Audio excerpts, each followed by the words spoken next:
topic at hand, and inshallah we will hear and benefit from many of our thoughts and ideas and insights, inshallah. So if I can just get a sense of people who wanted to contribute. I had been, Sheikh Arif, I'll ask for your apology, because in the last gathering, I very much wanted to hear Mufti Farooq speak, but he refused, actually. And today he has kindly gestured towards me that he's ready. So he has to do qada from last time. So we will give Mufti Farooq the first opportunity. Bismillah ar-Rahman ar-Rahim. Alhamdulillah Rabbil Alameen. Wassalatu wassalamu ala ashrafil anbiya wal mursaleen. Sayyidina wa Maulana Muhammad wa ala alihi at-tayyibin at-tahirin al-mutahharin. والصحابة المنتجبين ومن تبعهم بإحسان إلى يوم الدين. شیخ عارف کریں گے Sheikh Arif, would you like to come? Would it be easier?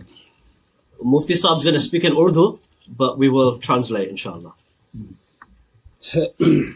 فدق کا جو قضیہ ہے یہ تاریخ کا نہیں ہے، یہ پیغمبر کی جائیداد اور نبی اکرم کی بیٹی اور پہلے خلیفہ کے درمیان ایک قضیہ ہے، اور ہمارے لیے رہنما کتاب جو ہے وہ کتاب اللہ ہے، نہ نہج البلاغہ ہے، نہ بخاری ہے، اور نہ اصول کافی ہے۔ بنیاد جو ہے وہ قرآن ہے، تو ہم نے یہ دیکھنا ہے کہ اس مسئلے پر قرآن ہماری رہنمائی کیا کرتا ہے۔ یہاں شیعہ اور سنی کے درمیان یہ معاملہ چلتا ہے کہ سنی یہ کہتے ہیں کہ رسول اللہ کی تو یہ پراپرٹی تھی ہی نہیں، یہ تو مال فے تھا، تو جب رسول اللہ کی ملکیت ثابت نہیں تو وراثت کہاں سے آ گئی؟ اور بقول شیعہ کہ اگر انہوں نے ہبہ کیا ہے اپنی بیٹی کو تو اس مال کے مالک نہیں تھے، تو ہبہ کیسے کر لیا ہے؟ تو قرآن جو شیخ رجانی نے اور شیخ عبدالحمید قصوری نے جو آیت پیش کیا سورہ الحشر کی، اسی کے اندر رسول اللہ کی ملکیت ثابت ہے۔ ما افاء اللہ علی رسولی منہم فما اوجفتم علیہ من خیل ولا رکاب ولکن اللہ یسلط رسلہ علی من یشاء۔ میرا پوائنٹ یہ ہے، یسلط رسلہ، تسلط کیا ہے؟ علماء بیٹھے ہیں وہ کریں گے، علماء بیٹھے ہیں وہ جانتے ہیں کہ تسلط کیا چیز ہوتی ہے۔ تو یہ تسلط کا جو لفظ ہے یہ پیغمبر کی ملکیت کو ظاہر کر رہا ہے۔ ایک یہ پہلا پوائنٹ ہے۔ دوسرا یہ ہے کہ کیا نبی کی وراثت ہوتی ہے یا نہیں؟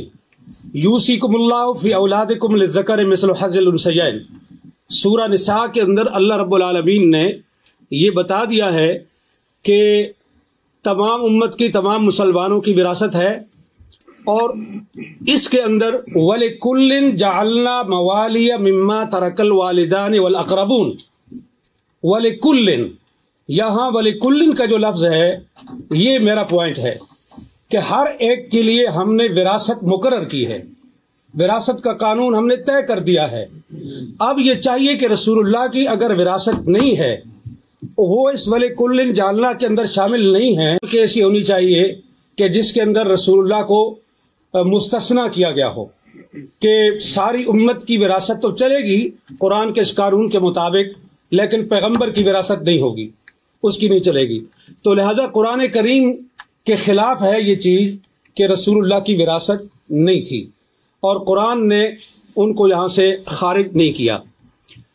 اب حضرت ابو بکر رضی اللہ عنہ نے حضرت فاطمہ کے کلیم کو رد کرنے کے لیے جو روایت پیش کی، بخاری میں بھی ہے، مسلم میں بھی ہے، دوسری تمام شیعہ کتابوں میں بھی ہے اور سنی کتابوں میں بھی، اس کے اندر 3 پوائنٹ ہیں۔ ابھی دونوں علماء نے، دونوں اسکالرز نے وہ حدیث پیش کی ہے، میں اس کی تفصیل میں نہیں جاؤں گا، وقت کم ہے۔ اس کے 3 اجزاء ہیں۔ پہلا جز یہ ہے کہ انبیاء کسی کے وارث نہیں ہوتے، یعنی وہ اپنے والدین کی وراثت نہیں لیتے۔ دوسرا پوائنٹ یہ ہے کہ انبیاء کی وراثت نہیں ہوتی، ان کا کوئی رشتہ دار اور ان کے کوئی قریبی جو ہیں عزیز وہ ان کی وراثت نہیں لے سکتے۔ اور تیسرا پوائنٹ یہ ہے کہ جو کچھ انبیاء چھوڑتے ہیں وہ صدقہ ہے۔ اب یہاں سوال یہ ہے کہ انبیاء کی وراثت نہیں ہوتی، تو رسول اکرم صلی اللہ علیہ وآلہ وسلم نے اپنے والد گرامی حضرت عبداللہ بن عبد المطلب کی وراثت لی ہے۔ اس میں 3 چیزیں تھیں۔ ایک وہ ان کا مقام تھا جو ان کا آبائی مقام تھا، دوسرا ایمن جو لونڈی تھی، اور تیسری چیز جو ہے وہ تلواریں اور اونٹنی تھی. بعض کہتے ہیں ایک سے زیادہ اونٹ تھے، بعض کہتے ہیں ایک تھے، چلو ایک ہی صحیح، ہم ایک ہی پر اکتفا کرتے ہیں. تو یہ وراثت تھی رسول اللہ کے والد کی. رسول اللہ نے یہ وراثت اپنے والد سے لے لی. تو یہ کیسے وہ کہہ سکتے ہیں کہ انبیاء وراثت نہیں لیتے؟ آپ بچپن میں وراثت لے چکے اور نبوت ملنے کے بعد آپ نے کہا ہم کسی کے وارث نہیں ہوتے. یہ دونوں باتیں ایک دوسرے کے متضاد ہیں. یہ قول اور یہ عمل، یہ دونوں ایک دوسرے کے خلاف ہیں. تو رسول اللہ نے اپنے والد کی وراثت لی ہے، لہذا یہ بات درست نہیں کہ انبیاء کسی کے وارث نہیں ہوتے. دوسری چیز ہے کہ انبیاء کی اولاد جو ہے اس کی کوئی وارث نہیں ہوتی، وہ وارث نہیں ہوتی، تو وہ وارث سلیمان و داؤد. اور حضرت زکریا علیہ السلام نے جو کہا کہ انی خفت الموالی من ورائی، یہ علماء کے لیے یہ لفظ جو ہے یہ قابل غور ہے اہل علم کے لیے، کہ حضرت زکریا یہ کہہ رہے ہیں کہ انی خفت الموالی، میں موالی سے ڈرتا ہوں، مجھے ڈر ہے، اس لیے میں تجھ سے مانگ رہا ہوں کہ مجھے ایک وارث چاہیے. اب یہاں جو سکالر یہ فرماتے ہیں کہ یہ وراثت علم کی وراثت تھی، نبوت کی وراثت تھی، تو خفت الموالی کو آپ کہاں لے کے جائیں گے؟ کیا حضرت زکریا کو اپنے موالی سے یہ ڈر تھا کہ وہ میرا علم چھین لیں گے، میری نبوت چھین لیں گے؟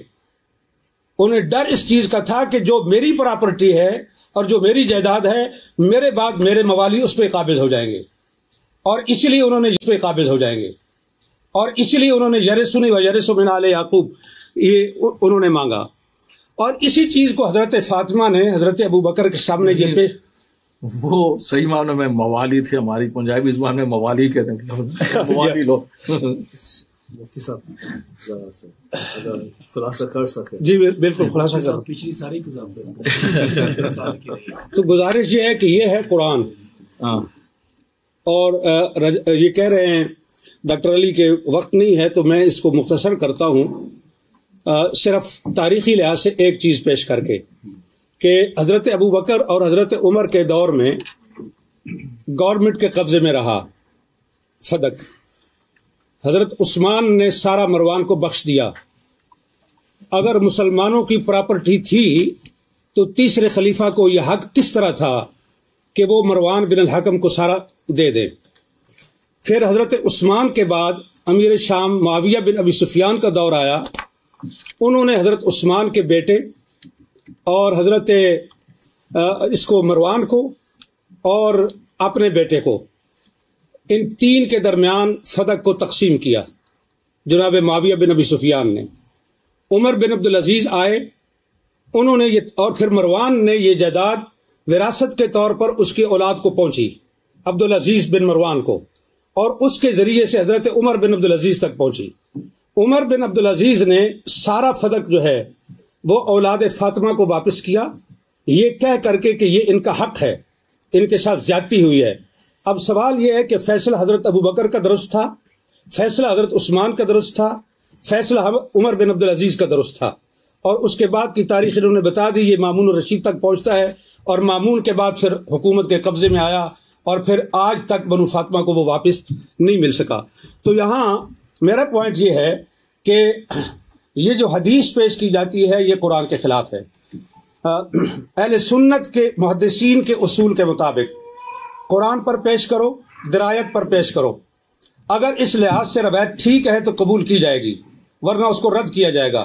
بخاری کے اندر روایت آنے کا یہ مطلب نہیں ہے کہ ہم اس کو آنکھیں بند کر کے قبول کر لیں. یہ روایت قرآن کے شریعت خلاف ہے. بسم اللہ الرحمن الرحیم.